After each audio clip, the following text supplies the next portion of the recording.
Chris Burns, and welcome to The Network. Hard talk with a matrix of newsmakers. The headlines. Ahead of a Syrian aid conference in February, a nearly 5-year-old civil war remains as deadly as ever, sending millions of refugees fleeing for their lives. How can an aid conference help to solve the crisis? The government says the rebels are seizing food aid. Rebels accuse the government of starving besieged towns. Could the aid expedite a political solution? Or is there any hope with the international community divided and ISIL extremists holding much of the country? And how much should we be thinking about long-term humanitarian aid, like jobs and education, in a conflict showing little chance of ending soon? And wired into this edition of the network here from the European Parliament in Brussels, Alan Smith, a British member of the Foreign Affairs Committee, a member of the Scottish National Party and group of Greens European Free Alliance. Alexandre Pollack, from the European Commission, the spokesperson for humanitarian aid, crisis management, and international cooperation and development. And Sara Tesorieri, EU conflict and humanitarian policy advisor at Oxfam. Welcome to all of you. Question to all of you, starting with Alan. More than 4 million refugees. There's an aid conference coming up in London. And what is needed now, and why isn't it happening now? It's been 5 years that this civil war has been happening. It is 5 years of heartbreak, and so many millions of people have been displaced, hurt, killed, wounded, lost family members. It's a dreadful, dreadful situation. And the aid conference is useful, the aid conference is important, but what we must see immediately to stop people being refugees, leaving their homes, is a humanitarian ceasefire, locally if need be.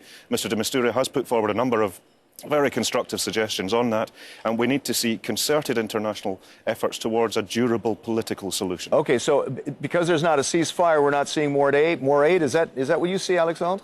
I mean, it's an unprecedented crisis, perhaps one of the worst humanitarian crises since World War II. Already the European Union institution and member states put 5 billion in humanitarian support mostly on the table, but it's never enough because we need access to people in need. It's very true. We can't access everyone, and we need longer-term support as well to make sure that we can build a future once we find a political solution, but we're not there yet, of course. Okay, well, that's it. No political solution. We're still fighting. How do we get that aid? Why isn't this aid happening now, Sarah? A big issue, as my colleague mentions, is access. We need the money. The current needs are only less than 60% funded, so we need more money on the table. But we also need the ability to deliver that on the ground. There is a big stack of UNSC, UN Security Council resolutions that have not been implemented. Those need to be implemented so that the people who are in need of aid on the ground can get access to it. Okay, so there's no access, or there's limited access. The fighting goes on. There's no ceasefire.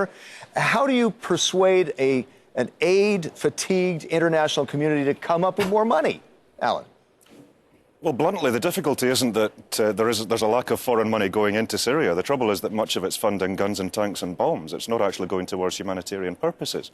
So we are seeing a proxy war that's being played out by a number of Gulf actors and Iran in parts as well.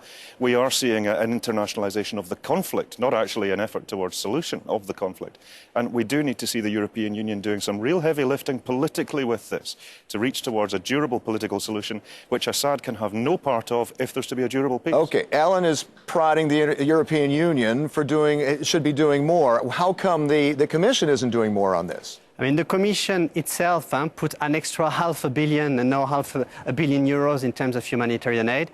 Clearly, it's not enough because it's a global crisis. Everyone needs to be there. But the money that we put on the ground, it goes to people in need. Just as we speak, in these days, we have a lot of humanitarian mission. The European Commissioner Stylianidis for humanitarian aid is often on the ground. He was just at the border between Turkey and Syria. We see the difference we make to save lives on the ground. Sarah, is the aid really getting to the right people? Aid is getting to a lot of people in need. It is possible to deliver aid in Syria. We do so. We do not have access to everyone in need. They do not have access to us. That does need to change, and there are a lot of opportunities to do so, and that absolutely needs to be top of the diplomatic agenda for all the actors involved. We have members of the Security Council who are parties to the conflict, and they need to be doing their part vis-a-vis their allies on the ground. Okay, I'd like to prod a little bit more on this access issue because there are, as we showed in the piece beginning here, there's a problem of access of one side depriving the other of food aid becoming a weapon, in a sense. How do you try to avoid that? How do you prevent that? Could peace talks help to solve this, Alan? We have to have the focus on a durable political solution. Mr de Mistura has brought forward the idea of localised ceasefires for humanitarian purposes, internationalising those sorts of efforts. And just to be clear, I'm hugely supportive of the European Commission's efforts on this.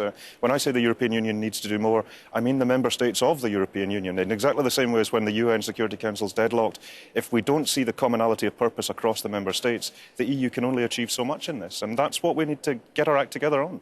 Okay, and again on this starvation as a weapon of war, how can you really say that humanitarian aid is going to help when it's being used as a weapon of war, Sarah? I have to come back to the issue of access. The way we ensure that aid gets to the right people is that we are on the ground. That's our job. Aid workers work very hard to ensure that aid gets to the right people. We have means of monitoring that, but we need to be there. So that is where those conversations are so important. That's where diplomacy needs to serve humanitarian ends rather than the other way around. Yeah, but what about try to ensure that this aid gets to the right people? What about safe corridors? What about no-fly zones? What do you think, Alexander? Well, it's very clear is that we need unconditional access to all people in need, and that's what we're calling. If we don't have that, see the results. Madaya, we've seen the ground public finally, but the people on the ground and the humanitarian workers know that there are starvation there. So we need unconditional humanitarian access, and the EU is at the forefront of that. We're financing, for instance, the convoy that are going to Madaya. Something we haven't talked about is education, because any political solution we find, if the children, the lost generation inside Syria, in the neighborhood countries don't have access to education, then we can build whatever we want. We won't have a possibility to build a future. Okay, I want to get back to that. But what about safe corridors, no-fly zones to try to guarantee access? What do you think, Alan? Absolutely, all of the above. The question then becomes about enforcement and how we actually get people to agree to that. Well, there is political leverage that can be deployed in this, and we do have arms at our disposal, quite literally, though I'm reticent to a military solution. But we do have heavy political leverage which we can bring into this to negotiate a durable political peace which Assad can have no part of whatsoever. Okay, and we were talking about education, about more long-term, about even jobs for some of the refugees. Sarah, how can we do that?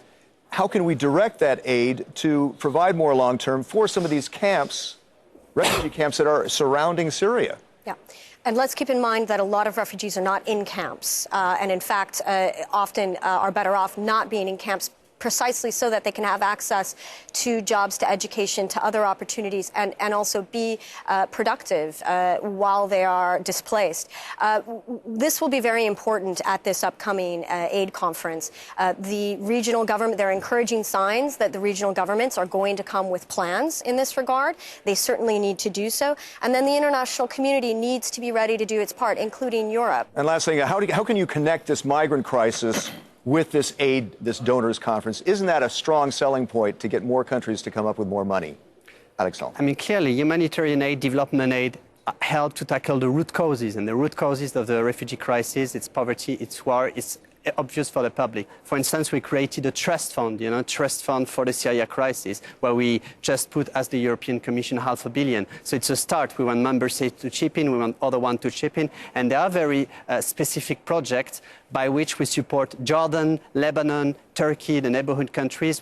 If you take Lebanon and country, 20% of their population are refugees today. So yeah, it's about accessing jobs for these, and they are not in camps, so we have a lot of already development support to create more jobs, but it's difficult and we need everyone on board, and not only EU taxpayers' money, but the private sector as well. It's really a global crisis that needs global solutions.